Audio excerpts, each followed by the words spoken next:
All right, folks, we're going to answer some questions from Reddit Bootroom. It's a group of, it's like people asking soccer questions or talking about, well, it's described as a community to discuss soccer, parentheses, football training, coaching equipment, and tactics.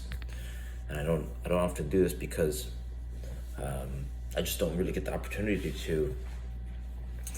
And I haven't seen any of these questions except for the one that's posted right at the top. I haven't prepped right now. I actually like to do this because it forces me to come up with an answer, or at least stumble around to try and see if I could just share anything of value. Okay, so let's do it. First question. This is by user Ken 123456789. I played football my whole life and never had good stamina. What am I doing wrong? That's the title. It says I do the same training as my mates and they can pull off 90-minute games, and I'm literally dead after 10 minutes. I don't get it. I did the full preseason and participate in training 2 times a week, but still after 15 to 20 minutes max, my body can't take it anymore. We're 15 games into the season by now and no change.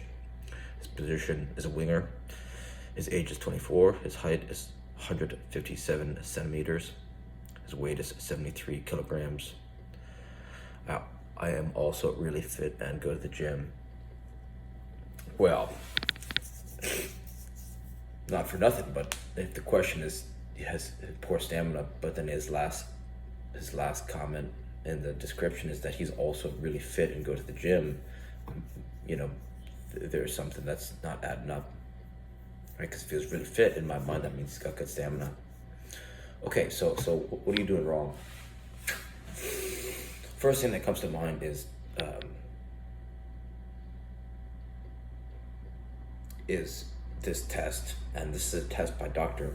Vranich does. She goes, take a deep breath, and she says, if you take a deep breath and your shoulders go up into the air, then you're not breathing effectively, right? Because she says that belly breathing is more effective than breathing with your upper back and shoulders, and because it uses less energy, it massages your internal organs, it takes pressure off your back, lower back, and spine. So, right, if your breath looks like this, if you take a deep breath and it's like this, then you might want to search her video. That's Dr. Vranich, Dr. Vranich.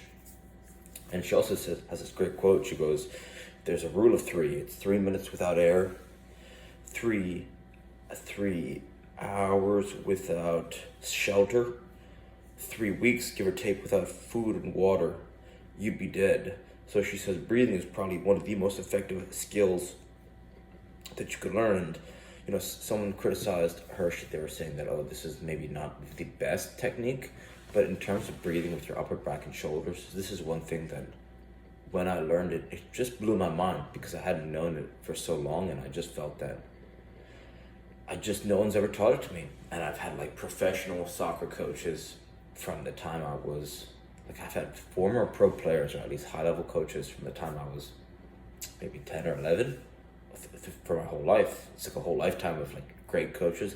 No one's mentioned this good stamina. Well, and also, Ken, you got to keep in mind that you can only run your own race. So just because other players can last a little bit longer doesn't mean that, right? You just have to get yourself maybe get a little bit better than yesterday. So that would be a good first step one. Second thing that you could try is Wim Hof breathing. Wim Hof breathing, I want to say, right? So Wim Hof, he does that. He gets you into a state of deep relaxation, and then you kind of circulate your breath in and out, right? So it's deep breath in, deep breath out, deep breath in, deep breath out, deep breath in, deep breath out, and he does that for a few minutes, and then it's a breath hold. So what you're doing is you are actually hyperventilating, while staying relaxed. And then the breath hold. There's things that happen on a deeper level that I cannot explain, but you're gonna notice that your endurance and your stamina are just gonna go through the roof, right? Because he has you do this drill where you do push-ups. Like, I don't know if I watch this or if I'm. It's basically like after you. It's something like after you do Wim Hof breathing, you're gonna be able to do more push-ups than if you didn't do Wim Hof breathing. So like in such a short time period, you could see how this simple breathing pattern can really improve the quality of your stamina. So this is something I think he's got. He's got free videos on YouTube that can really help improve your stamina. Just search Wim Hof, like WIM space HOF. Here, let's look right now. Wim Hof breathing. Wim Hof breathing. Yeah, guided Wim Hof breathing. It's the first thing that comes up. So, and it's got 923 million views. And this is something. Hi guys, welcome. This is a guided. Right, so that would be, then that's another free tool. Something that can also really improve your game.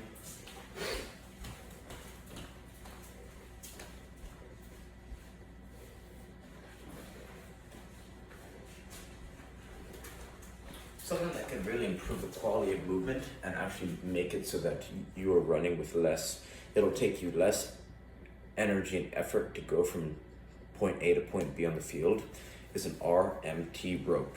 RMT rope. This is pioneered by David Weck.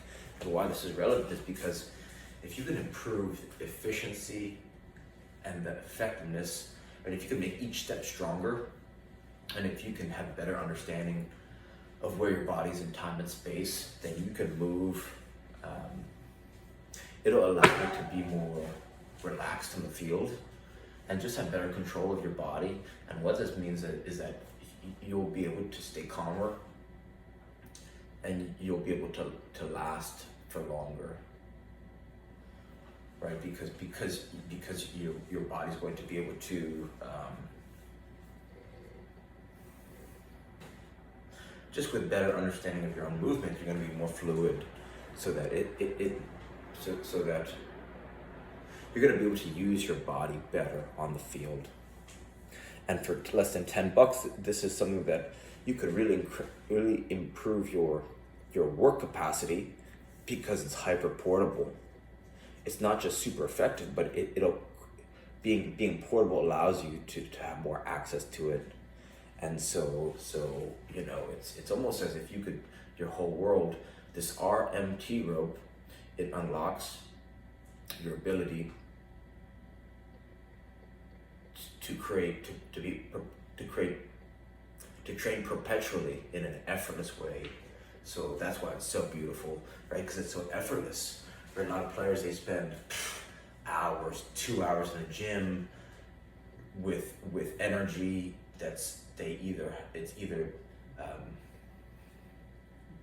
they're not putting their energy to good use. It's like they're overworked and undertrained. With this RMT rope, you could use it passively, or you could use it really actively to get right to really get you could get a cardio workout, you could get a balance workout. There's just so many things going on behind the scenes within your body that you can't really put it into words.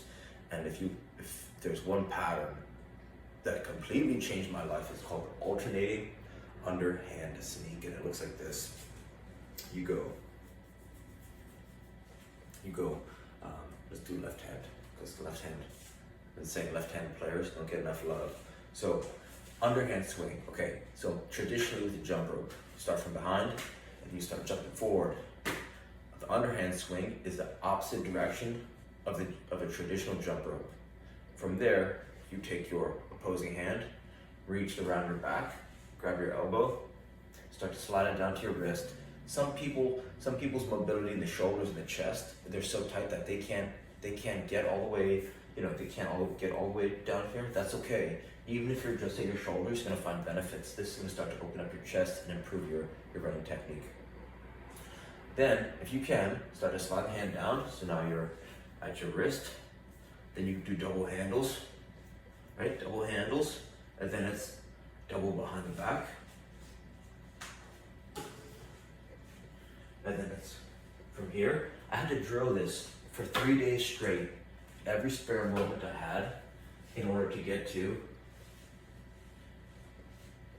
here, here, here, here. All right, let's do that one more time. Let's go right hand side. Underhand swing.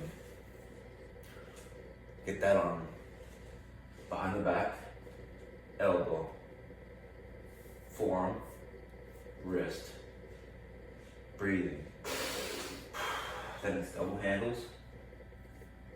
Then it's double behind the back. Then from here, right, I had to drill this 3 days straight. Any spare moment that I had to be able to go over, over, over, over. Right, so then why this is so important, right, David Weck, the founder, he says, this is the most important rope flow pattern you could learn because it forces you to whip your arms down and then pop that knee up, right?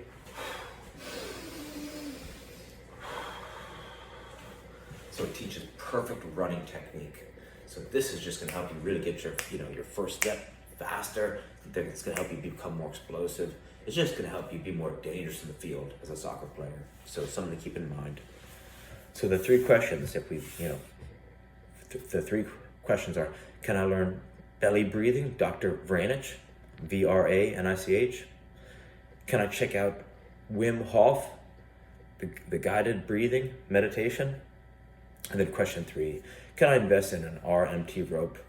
Right, then you can make that at your local hardware store for less than $10, right? Just get a soft piece of rope, a little bit longer than you are tall, and you want a little longer than you are tall because some people, they like to put some handles, and it changes the way that your fingers start to relate, right? It makes it so that it allows your grip, right? If you do one side no handle, then a one side handle, it just changes the way your hands are positioned, which can help you improve over time.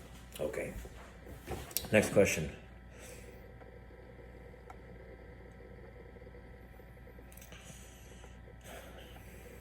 Next question. Getting back into it, need advice on training routine. Hey everyone, I haven't been able to exercise or train consistently for the past 3 years due to health issues. Now that things are better, I've decided to start playing football again, 7 aside. Over the past year, I've slowly worked on building my cardio and strength to a decent level. However, after playing my first game in 3 weeks last week, it's clear that my football fitness is quite poor. I know things will improve as I play more games, but I'd like to focus my entire training and improve my football fitness as soon as possible. What do you think about my training routine? Is there anything you change, add, or remove? This is the most I can train weekly. And then he said, or he or she says that they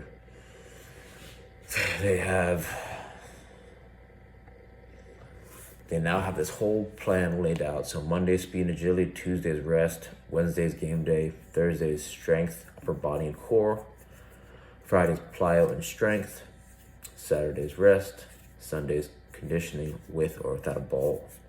Yeah. See, this is, I guess, this is kind of where I have been in the past. It's like with college, they kind of have a regimented, it's like, okay, you have game days, you have your practice sessions, and then you got training sessions. Right, and so I've gone through off seasons, right? I've gone through pre-seasons, and what I've just noticed is that I just felt like the work that I did in the preseason and the off season, it's hard to manage your energy levels,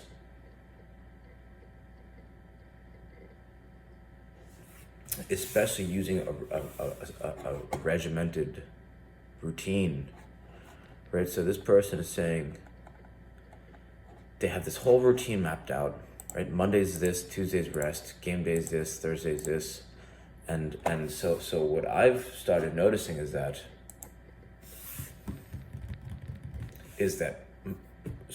right, something that comes to mind just at this moment is that Muhammad Ali, he trained 6 days a week, all day, and he started to. It was like there's like this wave of training in a given day, right? You kind of have. It's like the ocean, right? There's this flow of energy, so it's like on Mondays, if the only thing you do is speed and agility, how long do you think that takes? It's like maybe less than an hour. It's like if you have your whole day, even if you're busy, even if you go to school full time, even if you got a full time job, right? There's things that you can do that are low intensity and high intensity that you can add to that.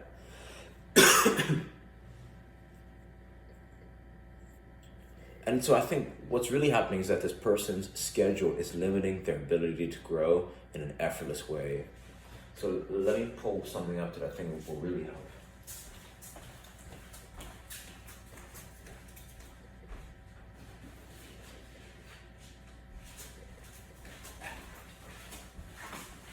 Okay, firstly,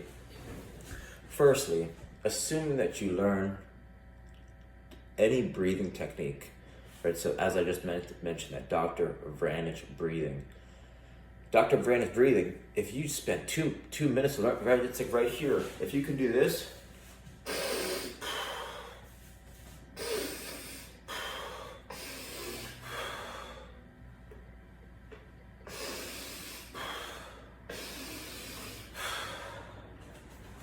if you could learn just that movement right there instead of,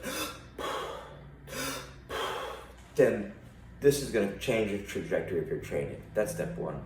Step two is, I would invest in this RMT rope. And I know I just said it from the last question, but that's why this simple piece of rope, it's so powerful. It's so powerful. And I think this is one of the reasons that a lot of players, if they don't know about it, they tend to discredit it. It's like they're quick to say, "Oh, how can that be effective? It's so simple." But things that are simple can be so powerful. It's like it teaches movement, it teaches balance, locomotion at a fundamental level. Right? Each step you take, you need to be balanced with each step. So your ability to be smooth and fluid, right, coordinated, is so important that it's hard for me not to answer every single one of these questions if you don't take in consideration that soccer players are humans first, soccer players second. So if you can improve the quality of movement on and off the field, you're going to be a more dangerous soccer player, right? It's going to improve your speed and agility. It's going to help with your on-field performance. It's going to help with upper body strength and your core. It's going to help with it's going to help you transfer energy, right? Plyometrics and lower body strength. It's going to help with your conditioning, right? It's going to help every single. What's your name? Yeah, UNK, Unky Conky, UNKI, Unky Conky, Unky Conky. This is going to help with everything, every single thing that you are looking to improve, and it's hyper portable, which means you don't need to go to a gym just to improve every single one of those things that you mentioned, which makes it the most beautiful training tool in the world, right? Because it's so portable and so effortless that you are not limited to your location. You could do it anywhere in the world. The second thing that comes to mind is if the quality of your touch is sharp, right? If you get a sharp touch, it's gonna be dangerous, right? The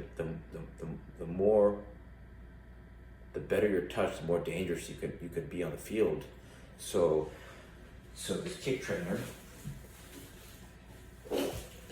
this is an SKLZ Star Solo kick trainer.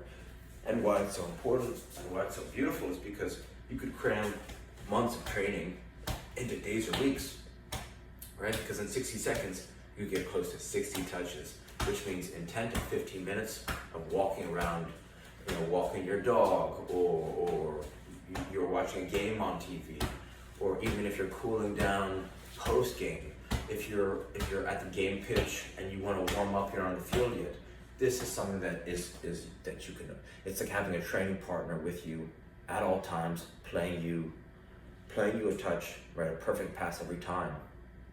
And another reason it's beautiful is because let's say you go to miss hit it, or you go to hit it and right, you don't get great contact. The ball swings right back around and gives you another opportunity to self-correct rapidly, right, immediately. Most times if you're training by yourself and you miss hit it, the ball's gonna go somewhere you're gonna have to chase it. So what this really allows you to do is condense your training time so that you can be more effective than someone who has to spend a lot of time chasing the ball. So this is something that I would really that I cannot recommend enough.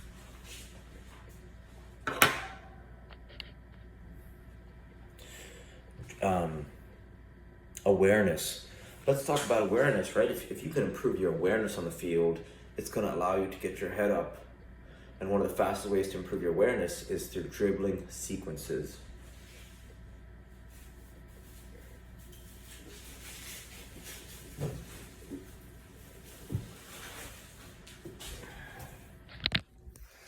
One of my skills and drills coaches growing up that really improved.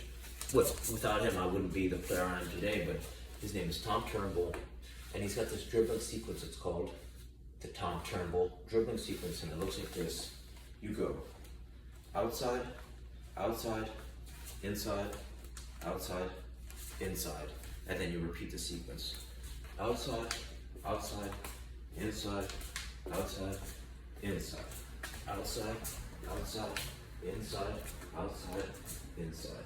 Outside, outside, inside, outside, inside, outside, outside, inside, outside, inside, outside, outside, inside, outside, inside, outside, outside, inside, outside, inside, outside, outside, inside, outside, inside. Why this is so effective is because it's a rhythmic sequence. It helps you not think about dribbling, and this way, when you step onto the field, you're going to be able to dance around defenders more effectively.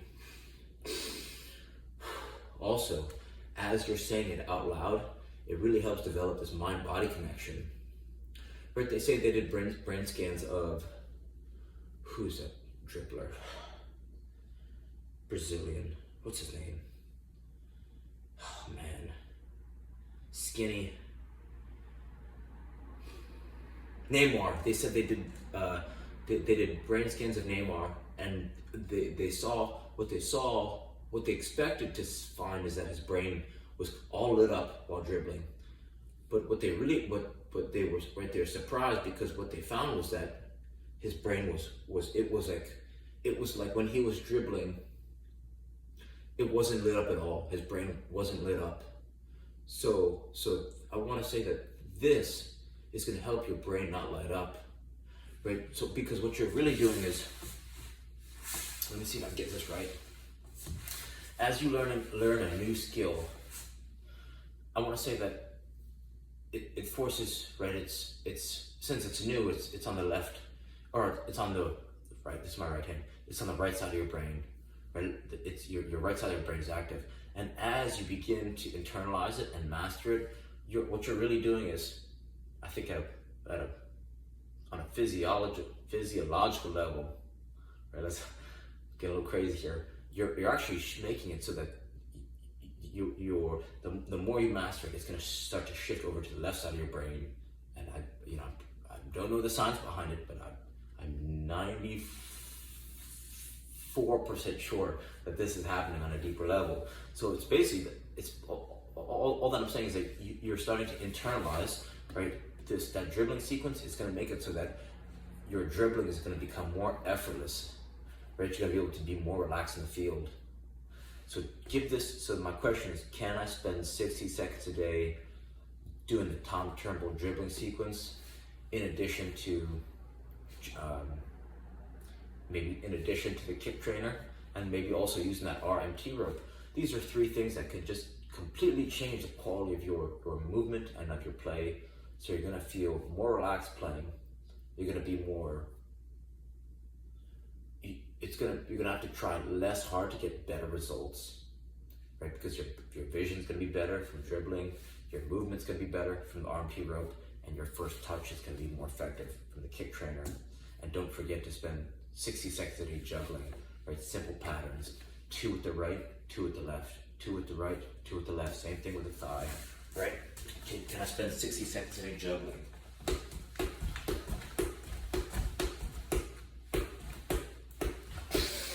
While staying relaxed, breathing.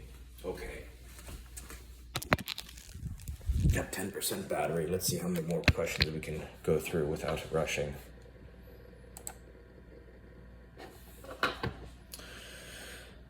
Another one, feedback on training schedule. If you've got a couple minutes, go ahead and read my training schedule and give me some feedback, if you please. I mean, I just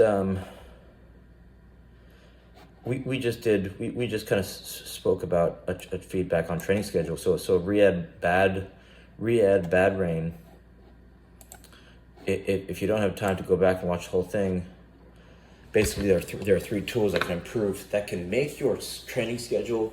What these 3 training tools do, right? You bring a ball anywhere you are, you bring a ball with you everywhere you go. That's a soccer vacation. You make or invest in an SKLZ solo kick trainer, and you invest in an RMT rope pioneered by David Weck. With these 3 tools, right? A ball that you can juggle and dribble with, a kick trainer that you can mimic, that it's almost like having a wall with you or a training partner with you at all times, and an RMT rope, which is a variation of a jump rope. With these 3 tools, they make it so that your training schedule is less rigid. They make it so that no matter where you are, you don't need to go to the gym. You don't need to be at a field. You could be literally anywhere and improve the quality of your movement, improve the quality of your first touch, your timing, balance, rhythm, and coordination. So what this means is that you're going to spend less time in commute, and you're going to work less hard to get better results. Effortless is the key word. And these tools, right? $10, $27 online. This was $30. I bring these tools. I'm 34 years old at the time of this filming. I bring these tools with me everywhere I go, and it's crazy because I feel like I'm the best version of I'm the best player I've been in my whole life. And 10 years, maybe close to 12 years ago now, I played D1 college soccer at the University of Rhode Island. But I just feel like with these 3 tools, the quality of my movement and of my first touch is just gone through the roof, because their tools they're so specific. They really help each aspect of your game, right? It's movement, juggling, and dribbling. They allow you to and ball striking. So don't sleep on these tools, man. Just give them a test, right? Start with the RMT rope, less than $10.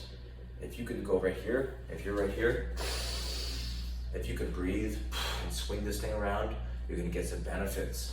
And it's so effortless. So give it a try. I promise you, you won't regret investing in any of these 3 tools. 2.2 pound medicine ball, SKLZ solo kick trainer, and then can I invest or make an RMT rope? That's David Weck. Okay. We got a question about sizing help. I'm gonna skip that one because, right? Just get, that's from XE Vane, or Chivane. Get cleats. Just get some cheap cleats that fit. You'll notice that the cheaper the cleat, the less riffraff, like the less bells and whistles are gonna be on the cleat, and they're gonna be lighter. So I used to spend so much time thinking about cleats. If you get one that's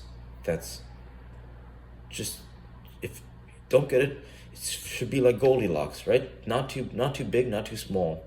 And if you're a youth player thinking about cleats, right, your foot's probably gonna grow pretty fast. So to invest all this money in cleats doesn't make sense to me, because maybe in 3 months, 6 months, maybe a year, you're gonna have a different size. You're gonna have maybe grow a size. So to just get a cheap boot, it's like you think Messi. You put Cristiano in any pair of cleats, doesn't matter what they are, they're gonna perform great. So I think a lot of players growing up, they really overvalue. They spend too much time thinking about what cleat they should wear instead of working on their training routine. 60 seconds a day. Okay. Another cleat question. I'm going to skip that one. Okay, this is a good one. I'll finish on this one. This is by DJ ATM 234. No confidence. To all that read, I'm seriously doubting playing football again, despite me scoring and assisting countless goals last season. This season, I'm not enjoying it. Getting played out of position, manager has no respect for me. Even though I believe in my ability, I don't get a chance. I'm in serious need of help, and I don't know what to do. What would you do? Thanks to all who respond.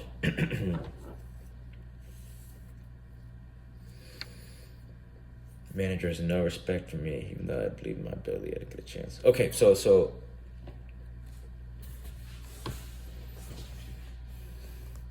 so it seems what I'm hearing is that the manager and you aren't seeing eye to eye, and this is hurting your own maybe self-image, or this is making you question yourself, and it's leading to it not being a joyful season.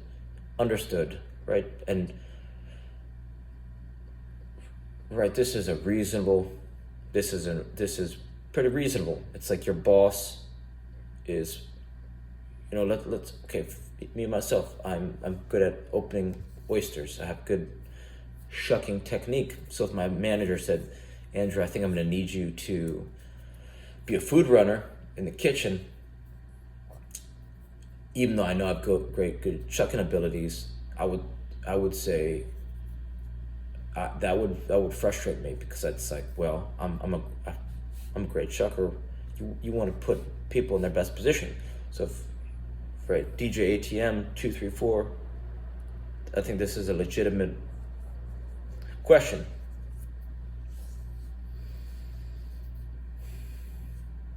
I would say don't let your manager, because you're not going to see eye to eye with your coaches all the time. You're not going to see eye to eye with your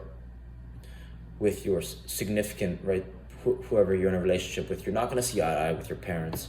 You're not even going to see eye to eye with, right, there's going to be people in positions above you who you don't see eye to eye with. So this is, I think, actually an opportunity for you to just get a little bit better every day, right? Because when you take all the responsibility on your own personal training routine, it allows you to not get so frustrated, or it allows you to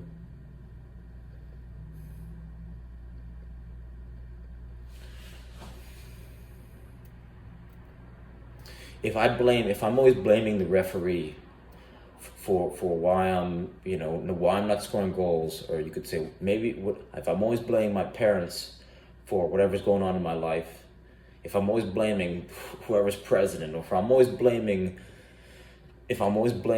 my friends for me getting into trouble, if I'm always blaming the potholes in the city for why my car's got a flat tire, it's like, if you blame everyone else in your life for the reasons why you can't do X, Y, and these things, then you're going to have a long and terrible life, because you have to start to take personal responsibility in everything you do, because once you realize that you have more power to take action and to start to create not only confidence but certainty. There's a quote that goes, boys are confident, men are certain. So I think DJ ATM 234, you need to invest in 60 seconds a day, right? After you eat is a great time to work on your training routine, because they say a man who takes 100 steps after they eat lives to 100, or it's the man who takes 99 steps after they eat lives to 100. You're putting, not only are you going to help your digestion after you eat, but for 60 seconds a day, you get into you develop a training habit. And after 16 days straight, this training habit, right, this routine, it becomes effortless, right? You turn when you turn your practice routine into a habit, then it becomes part of you for the rest of your life. So even if you're getting played out of position, it's just an opportunity to grow your game, because you're going to have to be, right? Sometimes someone will get hurt, or there's going to be a game where, maybe you're short players and you're going to have to play somewhere where you're not comfortable. So if you look at this as an opportunity to get better and grow your life, right? So the question is, am I showing up a few minutes early to practice to improve my juggling and my dribbling? Am I spending, right? Can I make an RMT rope to improve the quality of my movement off the field? Can I invest in a kick trainer so I can start to get thousands of touches effortlessly, right? Am I using a tennis ball or a 2.2 pound medicine ball just a few minutes a day just to get, to do contrast training with juggling, right? Smaller balls can improve your precision, like tennis ball, size 1 ball. Heavier balls, basketball, 2.2 pound medicine ball, right? Heavier balls can improve your power. And if you use both, right, a heavy ball and light ball, it's really going to sharpen your touch. The sharper your touch, the more dangerous you're going to be on the field. So I would say, don't worry about, if your coach doesn't believe in you, that's okay. If you start to really focus on your training routine, your personal training routine, you're going to start to become more certain in your abilities, and that's really going to translate on the practice field and on the game pitch. So stay positive and, right, take care of what you can control. Don't worry about, your manager, your friends, everyone else. You got to focus on what you can control. So, okay, so I'm gonna cut it there. Hopefully some of these ideas help. These are, I've been in every single one of these positions. Every single person who's asked these questions, I feel like I've been right in their shoes. And so this is why I'm answering these questions. So if you have any follow-up questions, just reach out, 508-505-1180. My email's andrewtetzlaff@gmail.com. That's TETZLAFF@gmail. Okay, thank you.